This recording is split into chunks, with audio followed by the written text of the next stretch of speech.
Hello students, today I am here with the first poem of your book, that is The Squirrel.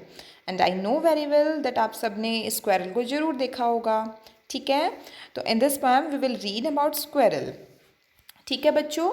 देखिए यहाँ पे क्या लिखा है, You may have seen a squirrel sitting on the ground eating a nut. आप सबने squirrel को sitting on the ground means ground पर बैठे हुए देखा होगा, eating a nut. और वो क्या करती रहती है? नट खाती रहती है. What did it look like? देखिए हमारा यहाँ से ये क्वेश्चन बन जाता है कि what did it look like? कैसी दिखती है? ठीक है, किस तरह से दिखती है ये? ओके, इसका आंसर हम बाद में देखेंगे जब हम क्वेश्चन आंसर्स करेंगे. आगे पढ़ते हैं. Here is a poet's description of just such a squirrel. ठीक है, यहाँ पर पोइट ने स्क्वेरल का डिस्क्रिप्शन दिया है. You know what happened, poet ने एक बार स्क्वेरल को देखा and he composed a poem about squirrel. Poet ने स्क्वेरल के बारे में एक पोएम बना दी. ठीक है, so this is that poem. इसमें पोइट ने बहुत ब्यूटीफुली स्क्वेरल को डिस्क्राइब किया है कि ये कैसी दिखती है, ठीक है, क्या खाती है, कैसे खेलती है, क्या करती है. ठीक है, ये सब कुछ पोइट ने इसमें मेंशन किया है.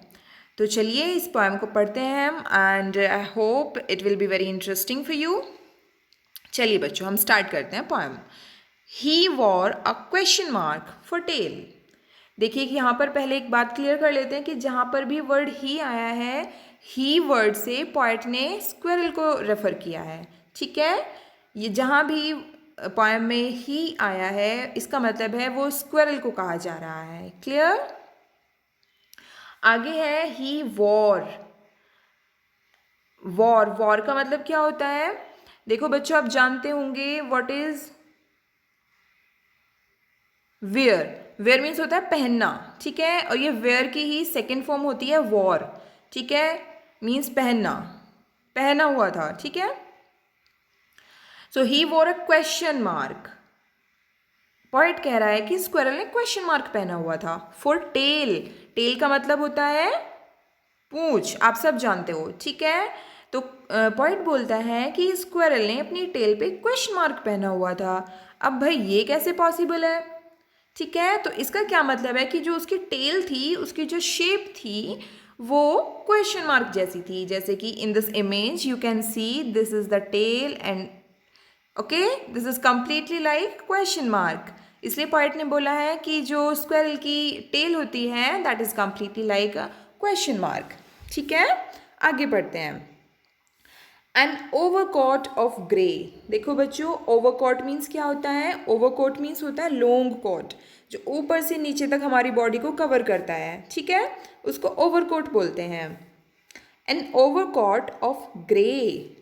पोएट बोलता है कि स्क्विरल ने ग्रे कलर का ओवरकोट पहना है, लॉन्ग कोट पहना है. अब इसका क्या मतलब है? कोई स्क्विरल कोट पहनती है? नहीं.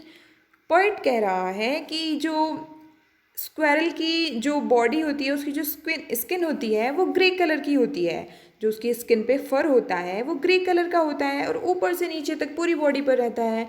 तो उसकी स्किन के फर को पोएट ने ओवरकोट बोला है. ठीक है, कि उसने अपने टेल पे एक क्वेश्चन मार्क पहना है एन ओवरकोट ऑफ ग्रे, और पूरी स्किन पे ग्रे कलर का ओवरकोट पहना है, मतलब कि उसकी पूरी स्किन ग्रे कलर की है. क्लियर. आगे देखते हैं. He set up straight to eat a nut. और स्क्विरल क्या खाती है? मैंने आपको पहले बताया था, नट खाती है. ठीक है, एंड पोएट बोलता है कि वो नट खाने के लिए स्ट्रेट, बिल्कुल सीधी बैठ जाती है. ठीक है, देखो जैसे in the image also you can सी जो स्क्विरल है वो नट खा रही है और वो कैसे बैठी है? अपनी 2 लेग्स पे बैठ जाती है. ठीक है, तो पोएट बोलता है कि वो नट खाती है तो वो स्ट्रेट बैठ जाती है बिल्कुल. आगे देखते हैं. He liked to tease and play. Tease का मतलब होता है परेशान करना और प्ले का मतलब होता है खेलना. तो उसको क्या क्या पसंद है, क्या लाइक करते हैं स्क्विरल? टीज करना, दूसरों को परेशान करना, एंड प्ले, और खेलना पसंद करती है, खेलती रहती है. ठीक है, आगे देखते हैं. And if we run around his tree. और वो जिस ट्री के ऊपर बैठी रहती है, अगर हम उसकी तरफ दौड़े, रन मीन्स होता है दौड़े, अराउंड हिज ट्री, उसके ट्री के पास दौड़े, तो फिर क्या होता है? He went the other way. तो स्क्वायरल क्या करती है, अदर वे, मतलब कि वो वहाँ से दूसरे रास्ते चली जाती है। अगर हम जिस पेड़ पर वो बैठी है उस पेड़ की तरफ जाते हैं, मतलब कि हम जब भी स्क्वायरल की साइड जाते हैं तो वो हमेशा अपना वे चेंज कर लेती है और दूसरे वे पर निकल जाती है। ठीक है, I hope you understood the poem very well.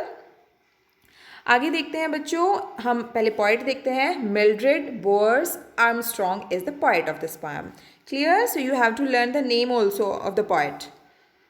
Okay, students, I hope this poem is quite clear to you. Thank you so much. Have a good day.